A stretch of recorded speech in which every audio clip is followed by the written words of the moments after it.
Oh, I've never been to Ramana ashram. No, but I meant you've been to India. Oh, yeah, yeah. You were with our teacher. Yeah. John, hello. Hello, hello. John, I hope you would see this. So, so this is for you. Okay. I hope you are able to see. Yes. Prostration to you. Jai Guru. Jai Guru. Hello, John. Yes, yes. John, actually, they say our natural state, our true identity, it is almost equivalent to the deep sleep. Hello? Yes, yes, I'm here. I'm listening. Yeah. So, I don't know. Is there any really deep sleep existing? So I just woke up now. There were too many dreams when I woke up. Like so far, whenever I try to remember about my state, like whenever I wake up, almost all the times my state is like with some dreams. There is some trace of some thoughts or whatever, some dream like that. Is it a myth? Well, I mean, the whole idea of waking up is actually not the reality, because you're the consciousness that was projecting this dream world and the consciousness that's projecting the waking world. Because of a belief in body, you believe I'm waking up, but this is not. The consciousness is the same consciousness, whether it's in dream or whether it's in waking. It's just everything that you know, everything that you see, everything that you've experienced is in that bubble of illusion or consciousness. So Okay. the only reason there's a saying of like waking up, like does sky wake up? Does the space in the room wake up? There is no waking up unless there's an identification with I am a body. Mm-hmm. Prior to beingness, there was no waking, no sleeping, no anything. You didn't know any of these things until you clicked with a body and started to experience the world. Mm-hmm. Then if that is the case, I felt like, like last Saturday night when I was talking with Dheeraj, some other people, like there is nothing to know then. There is nothing here, nothing. Even consciousness is a myth. But perhaps that is intellectual understanding. Yeah. Is it? Well, and that's why remaining with the presence, the just I, the sense of presence, just remaining there and knowing that everything that's appearing before you, that you're seeing, that you're involved in, and all of that, is appearing on that presence. You know this presence. The presence is the most subtle and the first thought, I exist. That I exist appeared to that did not know existence until up to that point, prior to beingness. Suddenly I exist, but I exist appeared to that did not know existence or non-existence. Suddenly existence was here. Okay.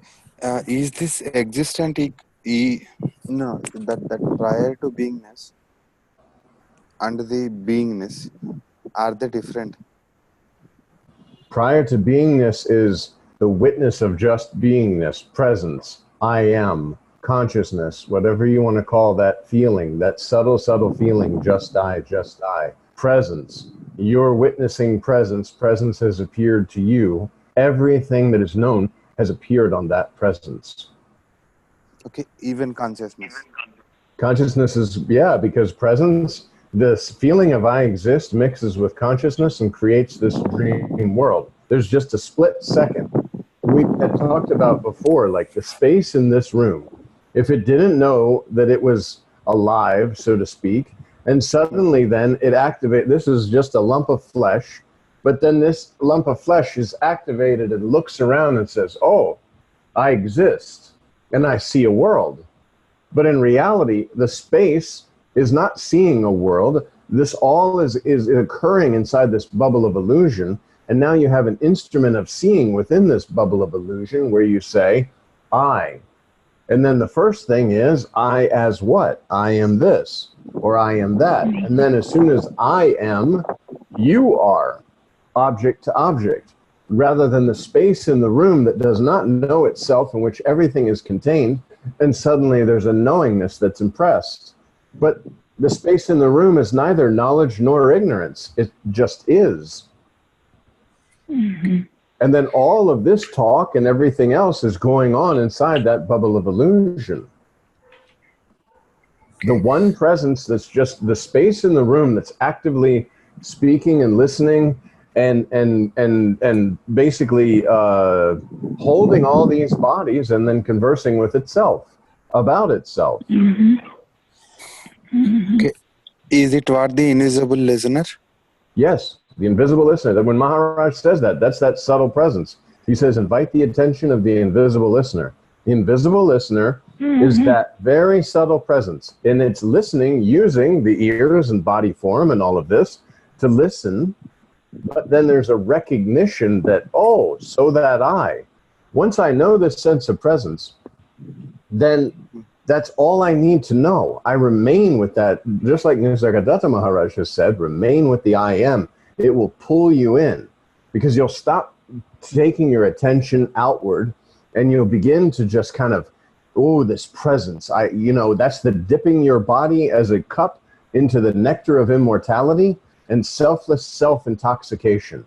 I no longer want what's out here. I want to remain with my selfless self. Just here, just die, just die. Something comes on I just brush it aside. No, just die, just die. A subtle feeling of presence. And knowing then that everything that you are seeing is projected on that spontaneous presence. Because if your presence was not there, there would be no world. There would be no seeing. Not presence as an individual. Its presence is the totality using individual body forms to kind of create and just, this is just a lump of goo that presence is speaking in. All of us, we started out as just a conglomeration of the 5 elements, and that grew, and presence then said, this is myself, and began acting in a separate autonomous way, but it's the same presence. And that's why Maharaj says, if at all you want to compare yourself to sky or space. Sky and space doesn't know. It can't be divided. Once I know that this subtle sense of presence, all of this is appearing, then I know that this presence that's moving all of these things around and speaking and listening is none other than that. And this presence has appeared to you. This consciousness, this sense of I am, that did not know its existence, the selfless self, suddenly knew existence, and in that exact instant a world was created. Just like when you lay down in the sleep, and you're laying there and starting to sleep, and then boom, a dream world is created. Your body's not creating the dream world. This dream world is a consciousness. It's absolutely, you're seeing the dream world, but you're not using physical eyes, of course, because you're laying down. And you're not really processing anything in a physical way, because you that you're seeing is just inside the dream. This is a long dream. The presence that clicked with the body and said, I, is the same as the body laying down at night and the dream world is projected. Yeah. So you don't take the touch of the world because you know it's same as dream. Just move along. Okay. Then, John, whatever you are pointing now, I think my understanding is you are pointing like Maharaj to that ultimate reality. Yes. Well, that's all there is. But how come, how does it happen, John? Then whatever the practice I do or whatever the practice I do not do, it doesn't make any difference. But still somehow, still this consciousness exists. Still, this consciousness feels are okay. Through this consciousness, everything is felt like everything is real. But how to come out of this? Well, because again, there's the belief in being a body form, but you are not body, you were not body, you're not going to remain body. The space in the room is not experiencing anything. This body is being moved around by that subtle energy. And you don't know. There's nothing to know. And when you say, Maharaj has said, take the, mantra, sit and invite the attention of the invisible listener.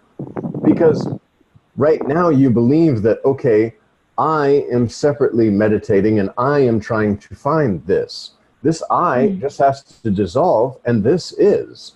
The I is a layer of illusion that's basically on presence. When Maharaj talks about the ash covering the fire is your selfless self. This ash is the belief that Rami needs to go and find the selfless self, needs to spend time looking for this selfless self, or wants to sense this selfless self. Rami is an appearance in consciousness, that consciousness is using this body form, the holder of this body, but this is not. It's all within the bubble of illusion. There is no Rami, there's no John, there's no Keith. These are labels of a body form in which the presence that is one is speaking. Okay. The ultimate truth is the background of all of everything, the background in which this sense of presence has first arisen. I exist. Boom. Dream world. Just, laying down at sleep at night. I exist. Boom. Waking world. But see, it's not I exist as Rami or John. It's I exist as the space in this room that suddenly senses the existence, and at the same time sensing the existence, sees a world, and then starts to objectify object to object. And once you know this, and see, Master has said many times, just have full faith and trust in the Master. Don't think, oh, I'm not finding this, or I'm not getting this, or something like that. Behave as if this is the reality, because it is. And see that invisible listener going and filtering through the mind, these thoughts will start to slow down, because you're no longer thinking about the false things that are appearing on presence. You're starting to remain with presence. And then you'll start to behave in this way. All of the things that are arising in every moment, are just kind of challenging you to put one foot forward, and Master puts the next foot. And it's a flow. And you just know. It's not like you say, okay, I practiced presence for 4 hours this morning, but then lunchtime came, it was a very busy lunchroom, and I was worried that I was in line and not going to get my lunch and this and that. No. It's all, you are presence. Knowing that when you're in the cafeteria, the space in the room holds all the objects and is moving all the objects around. There's absolutely no individuality. And so you begin to impress this in your reality rather than impressing these body impressions. Because all the thoughts are trying to keep you limited in the belief of being a body in a world. And once slowly, silently, and permanently these concepts are gone, then you just are. That just I without anything. Not I as something, just I. And I is everything. Okay.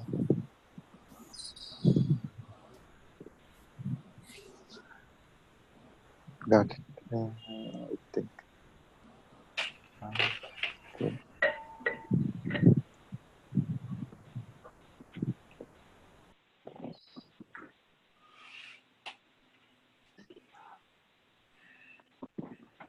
John?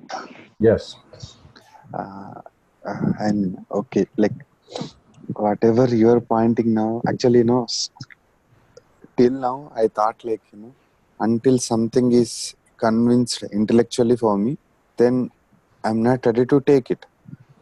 But how intellectual, like how much intellectual it would be, my understanding, but the final reality, that ultimate presence is never described. Means for any greatest, for even any the greatest intellectual, so before, like till he finds himself, then that is a faith related thing, not intellectual thing, isn't it? Well, intellectual, again, body, mind, ego, intellect are instruments that came along with the body. And as Maharaj says, that's the, okay, a decision is made, intellect makes a decision, it's implemented through ego. But that's just a nice formless process. There's no need to think about these things. It's spontaneous action in the moment. You don't actually think that you're acting until you're thinking about acting. And then you start to think, oh, was it a right action or a wrong action? What are the results of this action? What are the expectations of this? And the intellect is just basically an instrument. But it's not like, you know, and like Maharaj points out all the time, he always says, all of these masters up here are illiterate. And yet they simply said, what their master said is true. Yes. Nisargadatta Maharaj says, when he went to go see Siddharameshwar Maharaj, that was it. His master told him, you are not as you appear to be. You are that ultimate reality. And then Nisargadatta Maharaj says he did not question it. He just wanted to see, okay, I am that ultimate reality. How this ultimate reality is. Not that I may not, or that's why Ramakant Maharaj, he says, Master says you're Brahmin, and you're sitting there saying, oh no, you're playing a trick on me. I'm not Brahmin. But you're Brahmin. And Brahmin is simply a name for that invisible, anonymous, unidentified identity. And you use this body form in this world to just do what needs to be done in the moment. There's no sense of time anymore because you're the formlessness using form to perform a function in the moment, and the function is in the totality, so you don't take credit for it. You don't sit there and say, oh, that was a very good action or whatever. It's just everything is the same as picking up the water, drinking, and putting it down. No matter how it may appear, you know it's illusion, so you don't get involved. Mm-hmm.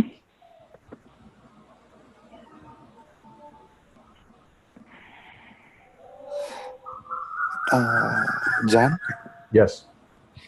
actually, you know, my sleep habits are very odd. So because of this, you know, I'm unable to do the bhajans and all. So is there? I think there is no substitute for those. Now, whatever master prescribed, like meditation, bhajans. Well, and those, again, those are also tools. Those are tools that when used with earnestness, you can throw those tools away. Because the bhajans, my own self, I enjoy the bhajans. I listen to them in the headphones. For my morning commute, my evening commute, I'm listening to bhajans in the headphones. I don't sing them, but I enjoy the vibrations. It's very nice. In the beginning, when I was at the ashram and singing the bhajans, I could feel the effect of kind of shaking apart the body. It was as if it was like cracks in the idea of being a body. It was loosening you up because the bhajans were creating a vibration and body sense that allowed an opening. And that opening then allowed like an expansion. And again, it's not really, from the body-mind perspective, it feels like an expansion. From the reality, it's the dissolving of the illusion that's been covering the reality and keeping it pressured. But bhajans allow this very nicely. Meditation, you sit and mantra through every experience. The more intense the experience, the quicker you turn to mantra. But again, like Maharaj has said, mantra, bhajan, all these things, it's one thorn to remove another thorn. Mm-hmm. It's the knowledge that removes the ignorance, and then both are thrown away. Now, quite frankly, as you're getting closer and closer to your selfless self devotion will pour out of you. It's a very beautiful experience. It's just, it's... That, Go ahead. okay, that means that devotion is spontaneous, it's not a practice. It comes. Exactly. You're not thinking about doing devotion. You're not thinking about doing any of these things. It's just happening. Just like when I go to bed tonight, I will bow before each of the masters, and I like to say, you know, Rajadiraj, Satgurunath, Sri Balseb Maharaj Ki Jai, and I go like this, and I read a little bit of Nisargadatta Maharaj and Ramakant Maharaj, and then I go to sleep. And Mhm. on the train in the morning, I read various readings and while listening to bhajans, and then I go to work. And then in the lunchtime, I turn the morning bhajan on and I have lunch. It's exactly like 23 minutes. So I have my lunch and I go back. And it just becomes a natural part of any day. And there's not like a specific, it's not like if my boss says, hey, I'm going to have an emergency meeting, and I say, oh, wait a minute, gotta listen to the bhajans at exactly 11:30. Yeah. No, it's Yeah. okay. That's Yeah. okay. Nothing's pressuring. There's taking everything lightly, but that devotion, it's constantly there. And once you remain with that sense of presence, it is literally it's the nectar of immortality. It's selfless self-intoxication. No matter what's going on in the illusory world, you just remain with your selfless self and just, Mhm. it's a fountain of internal happiness that will not cease. Mhm. And it's not happiness to a material thing, something outside where it can Right. pass and then you can become unhappy. No, Yes. it's Yeah. you are the source of happiness. Flowing. Causeless joy. Yeah. Causeless joy, exactly. Yes. That spaciousness helps me to know that selfless self, and then sometimes it just goes automatically deep into what I guess you call intoxication of the selfless self, and it just sort of just pulls me in. Yes. Yeah. So I don't identify too much with thinking anymore, but certainly some things still can catch me. But I remember spaciousness around it when I start to get identified with something. The spaciousness really helps. Plus, I've always, even as a child, there would be a vacuum that would pull me in like a silence. Mm-hmm. And so I came to honor that more and more as I got older, and I was kind of aware of what that was. Yes. And that's from that state then Master says, you are not body, you were not body, you're not going to remain the body. So now that you know that, so that I. And if I'm not body, then it has to be this. And this is all there is. Yes. And whether body is here or not, I am. Because body has appeared to me. So when the body is gone, I am. I won't have any instance of knowing, but I certainly am. Right. And I think it's important that when something comes up, you deal with it in present, as a presence, and then it's gone. I had a discussion with my son tonight that was sort of confrontational, and I needed to take a stand, and he took a stand, and then it was over. Yes. It was just over. Yeah. And it's like it burns without a trace. Yes. And it's like the trail the bird makes in the sky flying away, Yes. And so you just deal with what you're confronted with, and if there's really no past and no future, that's just it. Yes. It's life happening. Yes. No need to think about or relive it at all. It's just, it was here, finished, and done. And that's again, Maharaj gives the example that's so beautiful. The water, pick it up, drink it, put it down. Just like you said, you had an experience with your son, pick it up, drink it, put it down. That's it. Yeah, it's over. Yeah. My license plate is timeless. Yes, absolutely. You're the formlessness, so you can't, you have to click with a body and really believe you're a body for a sense of time to occur, because then there's an object in space that can measure time. When you're formless, using body and just touching, just for a moment to get something taken care of, and then remaining formless without thinking about what you've just done or how this doing is going to affect, then time is nothing. It's just scenes appearing before you, that you're doing whatever needs doing in the moment.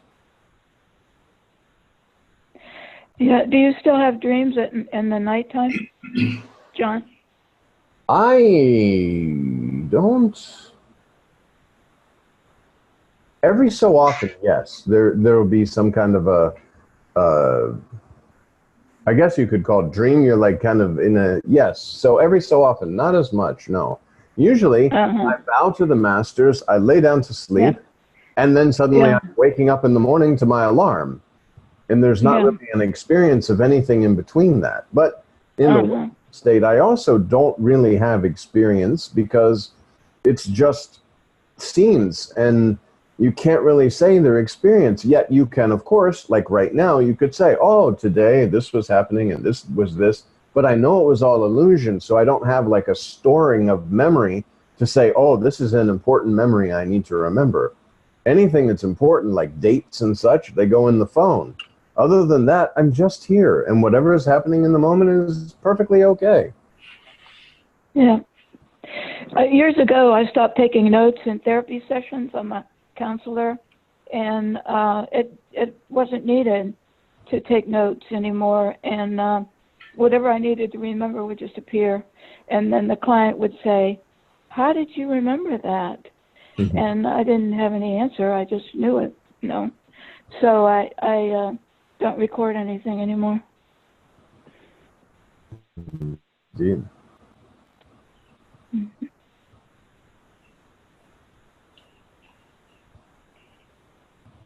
I'm sort of like not wanting to clear out stuff right now, and I have a whole lot of professional books, and I really don't identify so much with that anymore. But it's really hard to recycle them. I guess it's sort of holding on to that identity. Well, I mean, in your profession, just like in my profession, if my boss says, hey, I want you to read up on HTML something or other, or something to do with computers, I will read this book. And because there's a need for knowledge in the moment. I know, and I don't have to tell my boss, oh, no, you see, it's all illusion and all this kind of stuff. Right. Then he'll happily tell me that my paycheck is then going to be illusion at the end of the month. And my job is now illusion too. I can sit at home and think about my, no. So right. In the moment, and like Maharaj says, you do your job, do your duties, whatever is needed in the moment, and then you just forget about it. Yeah. Mm-hmm. And the good thing I've found too, you know, I do read the books of the lineage as just, you know, I'm on the train and I'm riding in, I'm listening to bhajans and reading, because I love that selfless self-reflection. You know, the as Maharaj talks about, reading the reader, you feel the presence strongly in the book that you're reading, knowing that it's presence that's speaking. Mm-hmm. And it keeps you, you know, like Maharaj says, you keep out of the illusory world, and you're just there, just selfless self, enjoying selfless self. And then here you are at this train station or stop or whatever, and you go to work, and it's just, you just remain with your selfless self. Mm-hmm. And also the books help deepen the sense of devotion. Yes. Mm-hmm. Yes. Yes, indeed. When you don't feel a sense of time, would it be accurate at all to say that there is patience present? I mean, you're not going to say I'm patient because there's no longer an I guess, or yeah, there's patience wouldn't come into it at all, because there's no. See, patience is what's next. I'm sitting there and I'm thinking that whatever I'm doing, there's something coming next. But when there's no you, there's no next. You're just here. Because when I get, sometimes I'll get like, I'll sort of, I'm not thinking about myself, or you know, I'm feeling a little bit of oneness or whatever, and I'm automatically patient. I still have a tendency to I'll think about myself being patient when actually it's just patient. Kind of like patience is present, or something that I can call patience if I want to, but it's just But again, Keith, you are not body, you were not body, you're not going to remain body. Invisible, anonymous, unidentified identity. How will you think about that? Mhm. Mhm. Mhm. I'm still living with a personal bias. Well, but Yeah. see, that's just illusion in the concept, and you'll see through this. Yeah, Behave as if there is no Keith and move about very nicely. Yeah. Observe Yeah. the workings of the mind and seeing, because see, like Maharaj says, you take one step, the master takes the next step, but you have to take the step. Imagine the story of Eklava when he went in and he wasn't able to take archery from that master, so he created a statue and he asked the statue how to do this, how to do that. He didn't sit there and say, oh, the statue doesn't look exactly right. Or I wonder, because it's not actually that guy and it's just a statue, whether it's going to work. No, there was absolute complete faith and trust. The master is there. There was a dialogue, which is just the internal dialogue, the Atma Navidam Bhakti, which is that internal dialogue, selfless self, explaining to itself. And Maharaj says, Eklava was, oh, am I aiming this right? Oh, yes, my boy, you are aiming it right. And selfless self taught itself. And that was the absolute devotion. There was no master there because there is no master. See, you're thinking that there's a master outside of you, but that master that's outside of you is actually inside of you. Mhm. Because speaker and listener are one and the same. And Eklava, taking instructions from a statue, had full faith and trust. There was no intellectualizing or wondering if this is going to work or that's going to work. He simply assumed that this master was going to teach him archery, and he became the greatest archer in the land. And to show even further, when he asked for his thumb, which he could never do archery again, he willingly gave it. And that shows that this knowledge is not my own. That this knowledge flows through me, but it is not mine.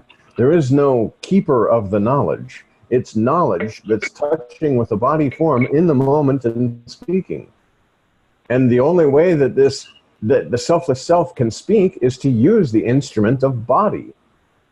Because the space in the room, the sky, cannot speak. It needs an instrument for speaking. But it doesn't have to think about the instrument that it's using to speak in order to speak. I suppose you could say that another way. It's like if you want knowledge, you pick up a book and read it. Well, that's selfless self knowing what to do. It's not like the knowledge is in the book or it's gonna be in you. It's just in that sense. When you pick up a book and read it, self just knows what to do, right? you put it into action. When you pick up a book and you read like Master of Self-Realization that says, accept yourself for yourself. There's no God, no Brahman, no Atman, no Paramatman, no Master. Nothing is there. Then you put that into your experience. You experience that directly by experiencing, by acting in that way in the next moment. The next time that Keith has a thought, you say, oh, no, Keith, no. There is no Keith. I'm nothing. There's nothing here. How am I going to think about nothing? And any thought that I think about nothing, I have to create something. Well, that's the opposite of what I want to do. I don't want to create something out of nothing. I want to take this something that appears to be and return to nothingness. That I am. And that's why it's so important, the meditation of getting in touch with the selfless self, feeling that presence. Nisargadatta Maharaj says, I am. That subtle sense of presence, remain there. And it's not even really anything that you have to do other than you're not paying attention to all the illusory thoughts and all the coverings that are covering that sense of presence. Once the mantra erases everything slowly, silently, and permanently, and you touch yourself even for a moment, it's selfless self-intoxication, and you desire more of your own self and less of the illusory world. You are the reality. And everything that you're seeing, everything that you're perceiving is nothing. It's an appearance of something in the nothing that you are. How to think about that? You are not body, you were not body, you're not going to remain the body. So what thought can you have about the invisible, anonymous, unidentified identity? Mm-hmm. How can you intellectualize that doesn't have a body, a mind, an ego, or an intellect? Mm-hmm. Prior to beingness, there was no figuring it out. Prior to beingness, there were no thoughts arising.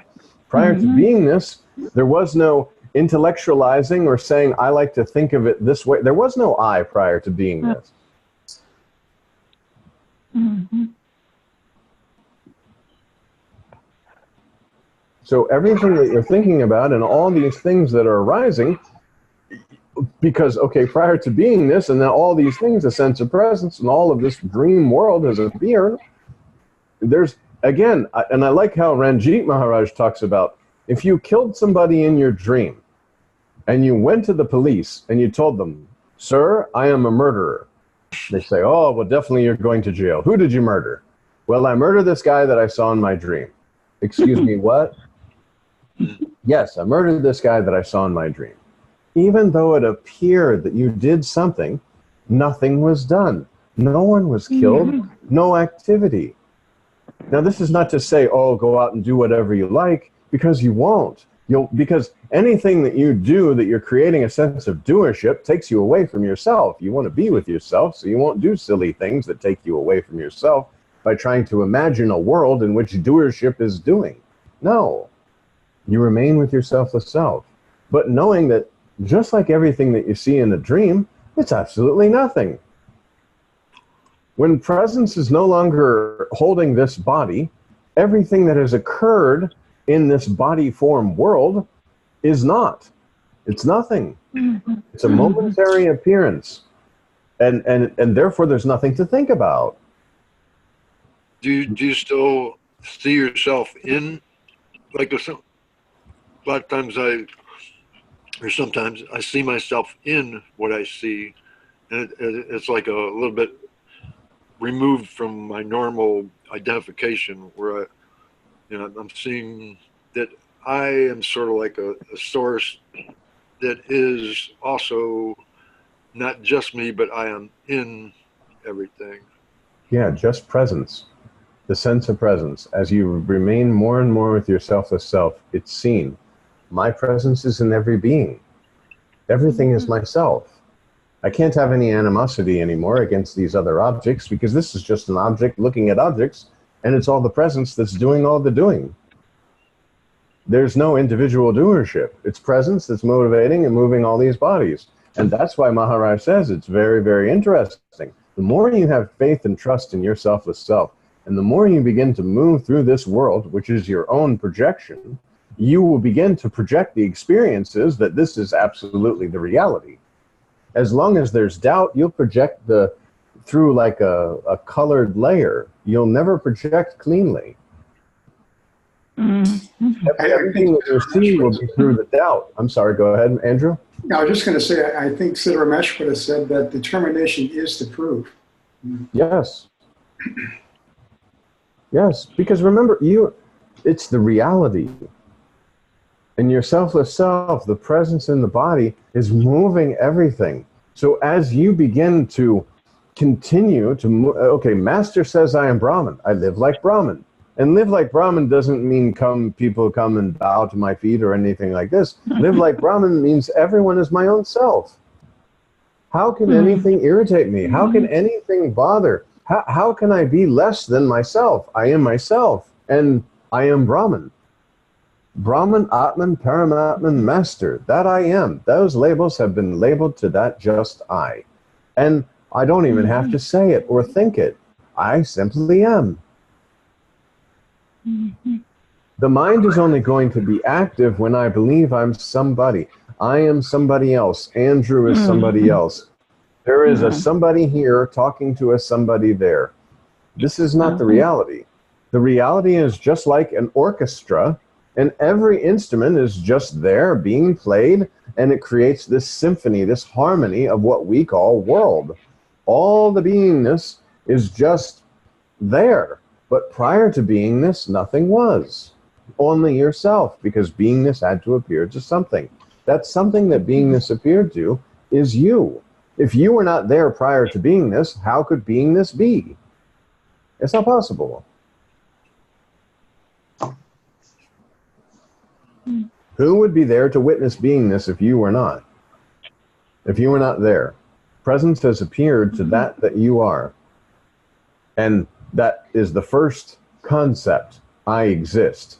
Because in reality, you can't exist. You're all of everything. There is no sense of existence when it's just oneness. There's nothing other. There can't be an existence because there's nothing to measure existence or to know you are. This sense of existence is the primary illusion which creates the Maya or the illusory world. And when we say illusory world and Maya, we start to conform a concept of, okay, that's nothing. But what is nothing? Nothing is prior to beingness. There was no nothing. So But nothing, go ahead. When I get this sense of being in everything, or It's false. that's still a step removed. It's still not. It's still a thought. It's still. It's like a sensation of becoming represented in a thought or a description that I am in everything. It's just my mind. Even though, but actually, there is no distance. Like you say, it's oneness. I am everything. So I'm still like not. I might think I'm fully there or something like. Well, everything is. You are not. That's basically because you say I am in everything. No, everything is. You are not. Yeah. You are an appearance inside the bubble of illusion that because there's a sense of presence, it's appeared. But again, there's nothing. But yet you can't even say nothing because this presence appeared to something, even though that something is neither knowledge nor ignorance nor anything. Presence arose and boom, I exist. But this sense of existence is the first delusion, which created all of this. So even when you say, okay, and this is why and this is why Ramakant Maharaj says, okay, now who knows this I am? Just get rid of that. Because in reality, a lot of people will be in the presence and feel, oh, this is so wonderful. And Maharaj says, you're still experiencing the presence. But the presence itself is the first illusion, the first concept. And that's as far as you can go because there's nothing, you can't know yourself. You are yourself. And yourself is everything. But you just have to remain as everything with that base of nothing. Like even the presence. If I just sit here, oh yes, I'm meditating, I'm sensing the presence, but I'm using a body instrument to sense the presence, and all of that is illusion. Presence is illusion, the body is illusion, everything is illusion. It's zero. And see, zero can't even be zero because as soon as you count one and you say, oh, it's just one, then naturally there's something that counted that one. So you're zero, even less than zero, prior to even the beingness. And all of this is just illusion. Now the key is to behave like this, to move like this about in the illusory world, knowing it's illusion. The same as if you were lucid dreaming tonight. You lay down and sleep, and you know you're dreaming, and enjoy the dream. Just enjoy the dream. If you're running late in the dream, you're not like, oh, it's okay. It's illusion. I'm okay. But you don't even have to say it's illusion. You just move about. You don't take the touch of anything. And John, that's why go ahead. John, are you 100% selfless self-awareness? This is, again, that's me and otherness. There's no sense of something. I guess there's no impression of something. Even in the speaking, I'm looking at the image that's on the screen, but until I see an image on the screen, there's just like seeing, but there's no impression that I'm this body in, it's not like that. But I can't say that, oh, I'm selfless self, because there's nothing other. There's no arising of an illusory concept Right. that Okay. I am selfless self. It's just self self Right. is. Yes. Ja- Self Jan? is. Yeah. Yes. Yes. Actually, no, the way you are talking now, I mean, it's my feeling that, my understanding, the way you are speaking, it is not artificial. It is happening spontaneously for you. Whatever the, similes you are bringing. So those things, yeah, as I'm saying, spontaneous means, so did suddenly you started, delivering like that, or gradually it came? Whatever In the thing is being India, delivered. yes. Okay. In India, there was an intellectual understanding that this ashram is basically, Maharaj is the sense of presence in the body form. That because I believe I'm a body, I need a body to speak to me and say, that sense of presence that you're feeling? Well, you are not body, you were not body, you're not going to remain the body. So therefore, you are this sense of presence. Now be yourself. And after the mantra was given, there was movement. I was very blessed. I had had food poisoning. And it was a time of like really, really being so sick. And Maharaj took me to the hospital. And then I was left at the hospital for a little bit of time with an IV and all of this. Now, you would think that a foreign person on vacation would be terrified or whatever. But there was no sense of an experiencer experiencing anything, because I remained with the mantra. Because you see, God, Brahman, Paramatman, Master, said to me, you are not body, you were not body, you're not going to remain the body. This is the reality. I accepted this reality. He said to do the mantra, it would erase all the falseness that was covering this reality. And I began to mantra through every experience, noticing that while the mind was kept busy with the mantra, no experience was created. There was no experiencer. There were scenes in the moment without any commentary on what was going on. And this just naturally unfolded. It was just as Master said. Master has said he gives 100% guarantee. You are selfless self. There's nothing other. And everything, every thought, every question, every anything is just a doubt. And when you remove the doubt, you're a selfless self. When you have the doubt, you're selfless self with a doubt. But you're still selfless self.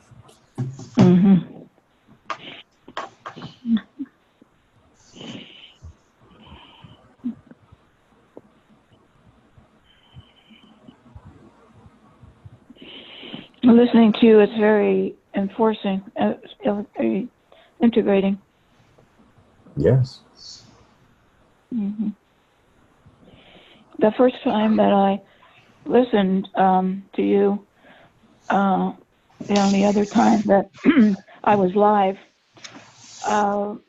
it was building up as I was listening to you, and then when the phone call was over, I was not there. And it was, about 20 minutes before I realized that the cat was on my lap, and I sort of came out of it. But it was sort of building. I guess there's that awareness, and there was just nobody. Yes. Yeah. Well, you are hammering your selfless self continuously. Yeah. But I think somehow listening to you, John, is very, affirming. With everything is Sri Ramakant Maharaj, who was Sri Nisargadatta Maharaj, who was Sri Siddhameshwara Maharaj, who was Sri Bhausep Maharaj, because there's only presence. The same presence that's speaking is always speaking. Maharaj was the body form and the instrument with which it was speaking. But that presence, even when Maharaj met Mahasamadhi, it was very sad for me because he was like a father. I loved him in the fatherly sense because he really took great care of me with the medicines in the hospital when I became very sick. Yeah. And when he came to the United States, I bowed to his feet, and I was so happy to bow to his feet. But even because I met the presence, I had the sense of presence that was growing or feeling it. And then I went to that sense of presence in India, and I was able to thank that sense of presence for having started to work in my life. And I literally said, I am at your feet. I leave everything. If I die in this moment in front of the presence, I am okay.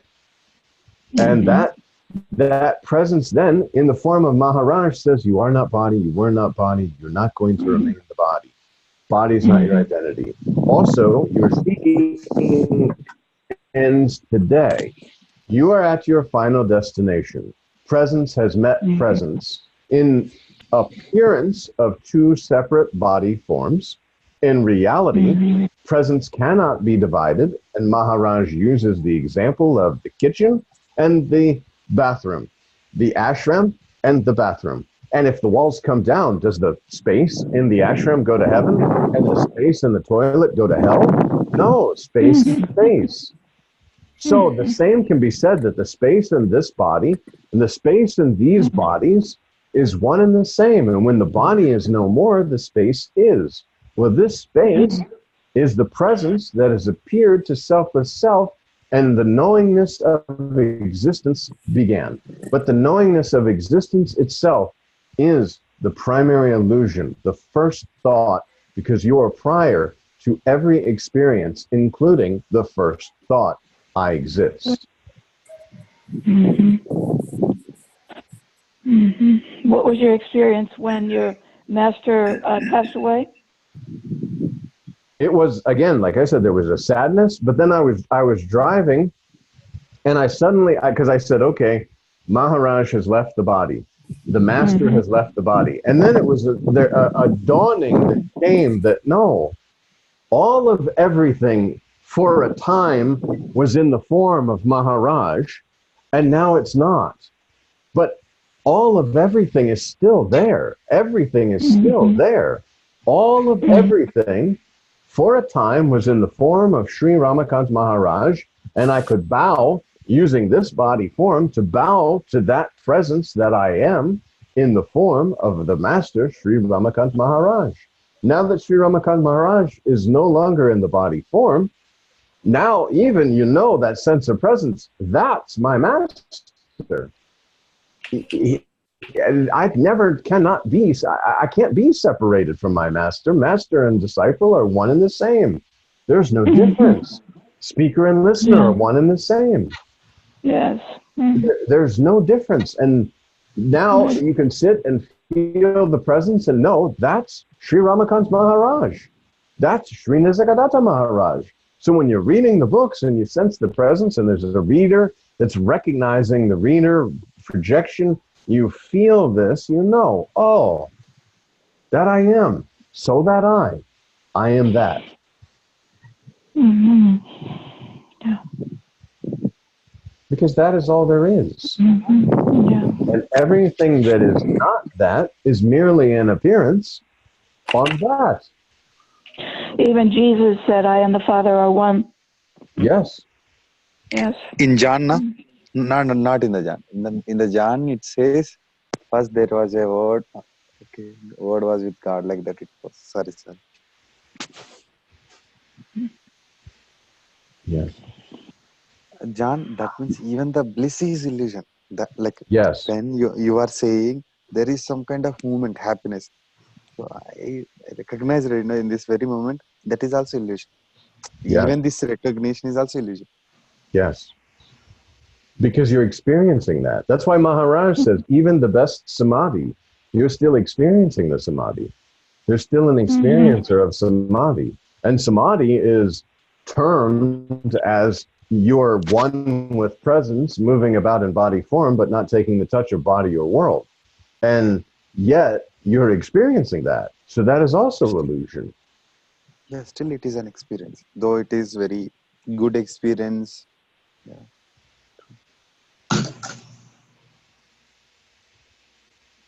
And remaining with your selfless self-intoxication, while in this world and with this body, that's the ultimate. You just be prior to beingness in there's no, you're here. Like Maharaj says, since you're in this body, you're doing these things until this body is gone. You allow this body to play out as it does and just enjoy. Don't take the touch of the world. Just die, formlessly aware and knowing that everything that you're aware of is absolutely illusion. Because when we go back to the very beginning, what you were speaking, you're laying down, a dream world is projected, but the one that believes they're laying down is also inside the waking dream world, appearing to have a dream that creates a dream world, and it's all in the bubble of illusion, consciousness.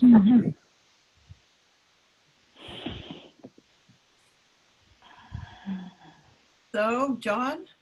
Oh, yes, it's 8:17. Thank you very much. Okay. Thank you. Thank you. Thank you, Thank you. John. Good night.